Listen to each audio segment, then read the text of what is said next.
Hello everyone, my name is Petr Kuzmin. I have been invited to this conference as president of Svoboda Alliance Victoria, an incorporated pro-democracy community organization.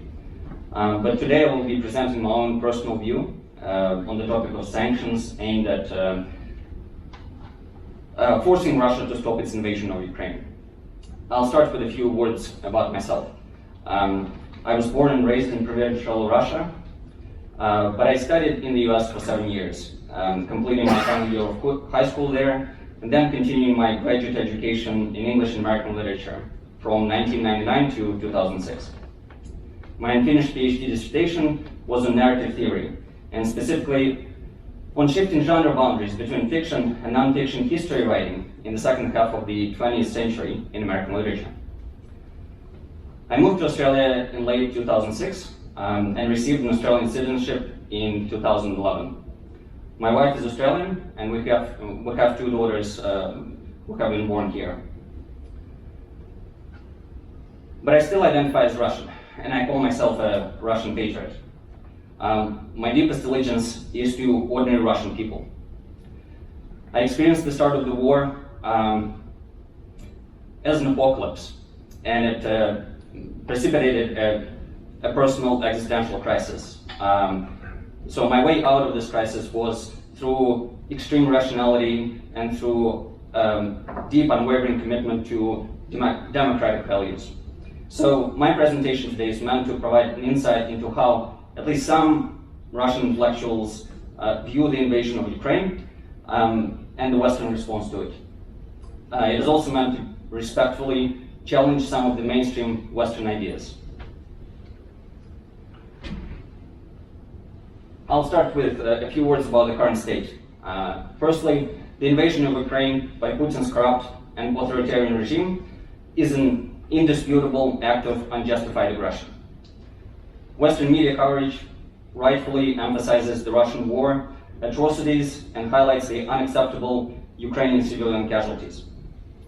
Western leaders are motivated to impose harsher sanctions on Russia to make the cost of continuing the war unacceptably high. Current sanctions regime punishes both the regime and the ordinary Russian people indiscriminately. So, how effective is the current strategy? And what endgame scenario is it pursuing?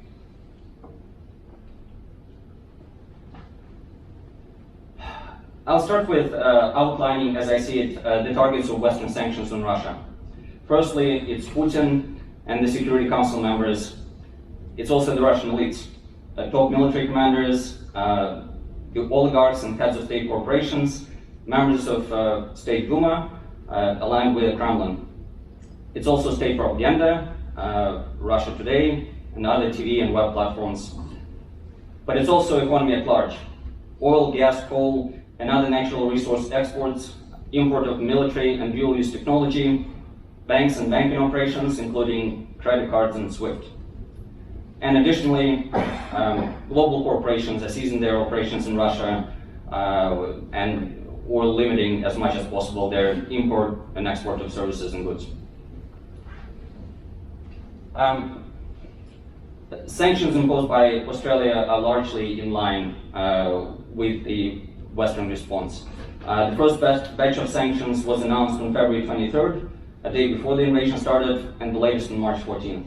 And it targets Putin and the Security Council, the elites, economy at large, and state propaganda. So, what has been the impact of Western sanctions on Russia so far? So, on the positive, the military aid to Ukraine has allowed Ukraine to defend itself despite significant power imbalance. The economic sanctions have crippled the state and will make long-term invasion of Ukraine unsustainable for Russia. Bans on the Kremlin propaganda outlets has made it easier to unite public opinion against Putin's regime and consolidate. It has helped to consolidate the Western opinion and the Western elites. Travel bans and asset freezes on the Russian elites have resulted in a significant reduction of their support of Putin's regime. And overall, reputational damage to Putin and the Kremlin is so significant that I believe that in the eventual regime's demise. At the same time, we have to acknowledge that that sanctions haven't really done their magic, and we still have the war and awful atrocities happening. The Russian military aggression is intensifying. Hostilities are fiercer, and the Russian attacks are more indiscriminate, with more civilians dying. Russian people, regardless of their support of the war, are suffering both economically and psychologically. Putin's approval ratings are rising, unfortunately. Xenophobic attitudes towards Ukraine, towards the West, are also rising. Anti-war dissidents are suppressed with greater brutality, and Putin is threatening the use of nuclear weapons. So, the way it looks to me, the majority of the Russian population right now is consolidating around Putin against Ukraine and against the West.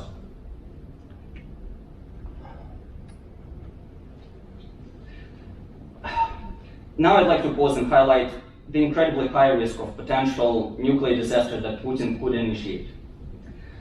Ukraine and the West are dealing with an autocratic regime led by a dictator with a messianic complex. And he has lost touch with reality. I want to read out a few quotes, well-known quotes which we have laughed off in the past, including myself, but they are incredibly revealing, and this invasion is showing that Putin actually meant quite a lot of things that we didn't take seriously. Firstly, a quote from Putin's autobiography. First person, an astonishingly frank self-portrait by Russia's president, published in 2000. There, on that stair landing, I got a quick and lasting lesson in the meaning of the word cornered. There were hordes of rats in the front entryway. My friends and I used to chase them around with sticks. Once I spotted a huge rat and pursued it to the hall until I drove it into a corner. It had nowhere to run. Suddenly, it lashed around and threw itself at me. I was surprised and frightened. Now the rat was chasing me. It jumped across the landing and down the stairs. Luckily, I was a little faster, and I managed to slam the door on its nose. This particular memory has been repeated multiple times, and I think lots of people are familiar with this reference. And I think it reveals some deeply seated psychological mechanisms in Putin's brain. Secondly, a quote from, again, a quote by Vladimir Putin from a Russian documentary, The World Order 2018. He said, "If someone decides to annihilate Russia, we have the legal right to respond. Yes, it will be a catastrophe for humanity and for the world. But I'm a citizen of Russia and its head of state. Why do we need a world without Russia in it?" Frightening statement. Another statement that Putin made at the Valdai Forum, also in 2018. An aggressor should know that vengeance is inevitable, that he will be annihilated, and we would be the victims of the aggression. We will go to heaven as martyrs, and they will just drop dead. They will not even have time to repent for this. Again, incredibly frightening. And I've seen footage of Russian soldiers with this quote emblazoned on their jackets, and they are filming themselves just as the missiles are being launched into Ukrainian territory. It's horrifying.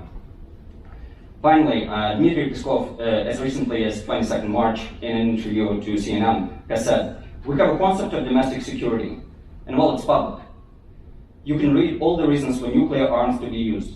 If it is an existential threat for our country, then it can be used." Again, incredibly frightening, and we have to take it seriously. So what are the endgame scenarios for Western sanctions? How do we all see this war ending? One possible scenario is that facing an existential threat, Putin and his siloviki initiate the use of nuclear weapons, which leads to World War III and a potential nuclear apocalypse for the world. Scary scenario. Second scenario, sanctions eventually lead to a palace coup. Putin is removed by the elites. a new Russian leader is potentially just as tyrannical, and the Russian state is still posing a long-term threat, both to its neighbors and the world. Third scenario is that sanctions lead to a complete collapse of the Russian economy, and a popular uprising sweeps Putin's regime out of power. But due to the violent nature of the regime change, the new state is very unstable and potentially even more dangerous to the world, because the remaining conventional and nuclear arsenal can end up in the hands of international terrorists.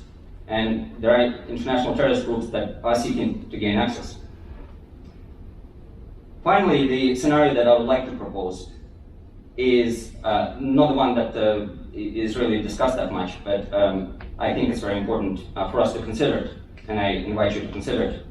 So, the West can design a path out of the current conflict that allows Putin to exit the war in a face-saving manner if he sets Russia on the path of proper democratic reforms. After peace terms and reparations are negotiated in bilateral Ukrainian-Russian negotiations, the West provides incentives to Putin and Russia to conduct fair and independently monitored presidential elections in 2024. This leads to an orderly transfer of power to a new democratically elected Russian leader. And parliamentary elections are conducted in a similar way, transparent and fair. So now I'd like to present my proposal for an effective sanction strategy. And I credit Leonid Bershitsky and his article, "The West Needs to Think Beyond Vladimir Putin," for the overall conceptual framework. I believe that an effective sanction strategy should meet all of the 5 criteria outlined below. 1, comply with the Universal Declaration of Human Rights, which to me means that sanctions should not be indiscriminate. They should be more intentional, and harm to innocent civilians in Russia as well should be avoided. And I want to point out that there are lots of Ukrainians, millions of Ukrainians who live in Russia, who are just as badly affected by the sanctions. 2, respect for the rule of law.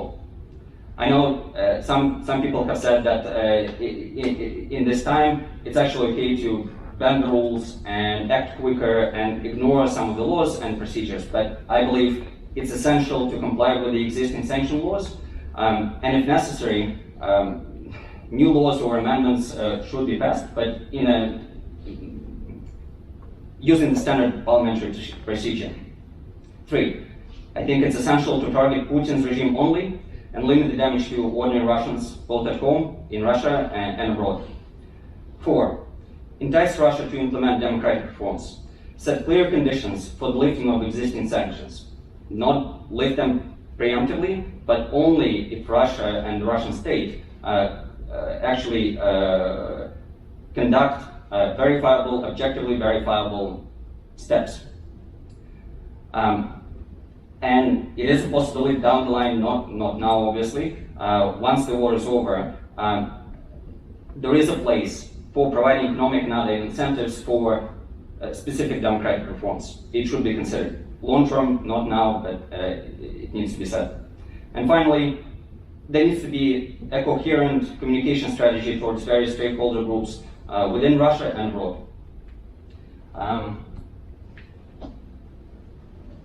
On the point of sanctions,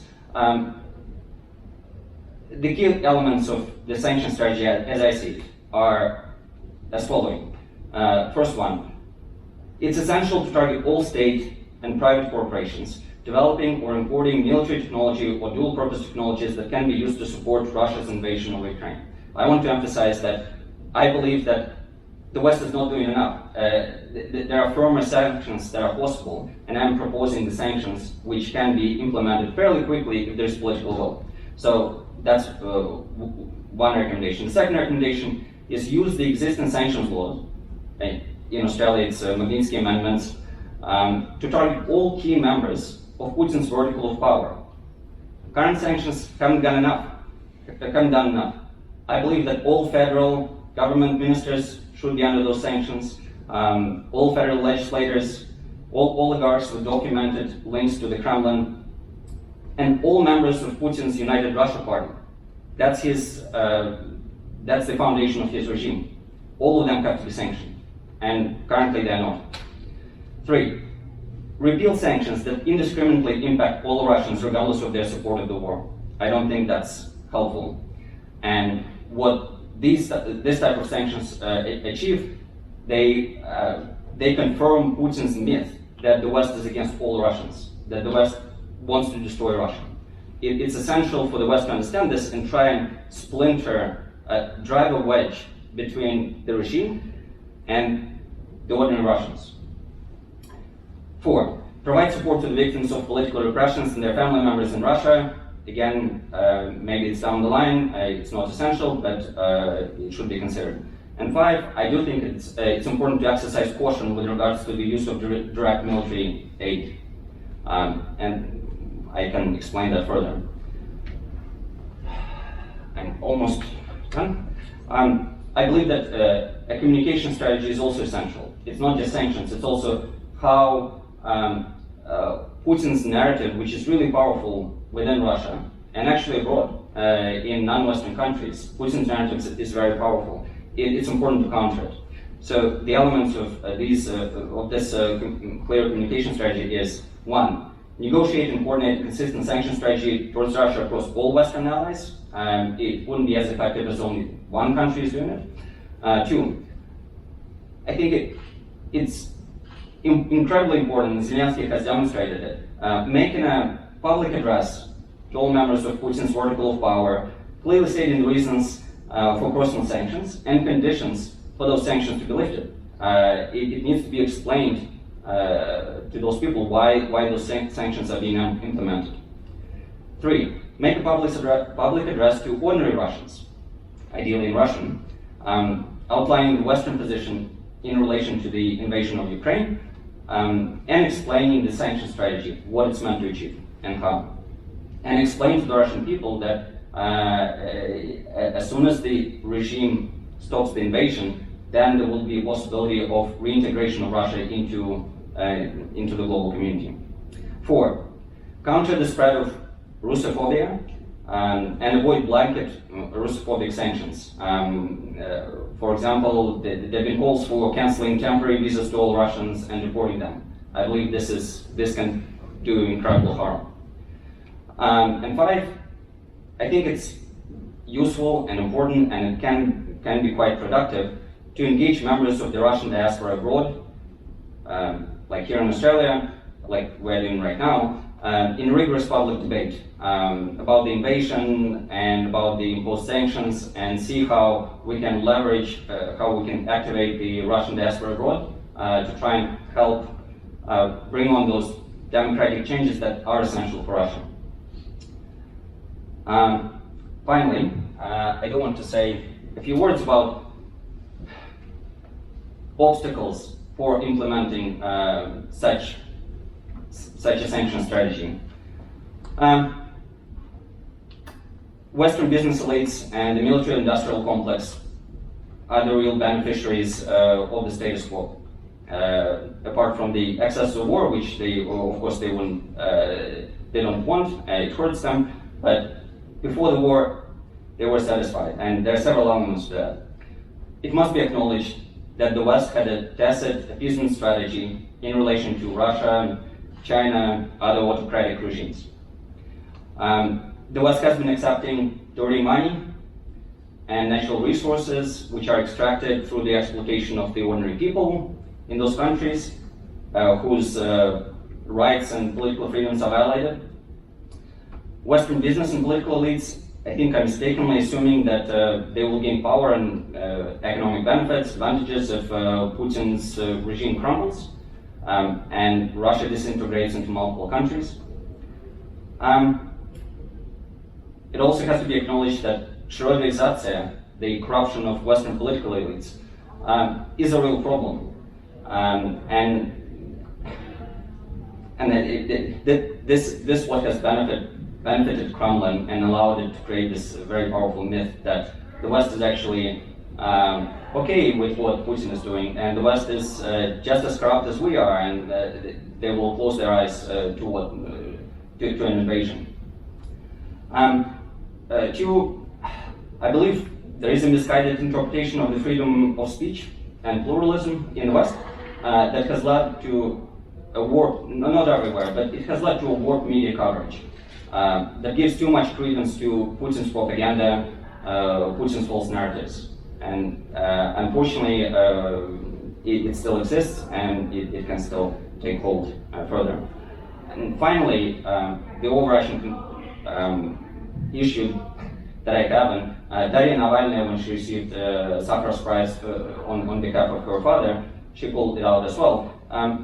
There is a misguided pragmatism in the West that favors short-term economic benefits, considerations, over value-based, pro-democracy and pro-rule of law approach to autocratic regimes.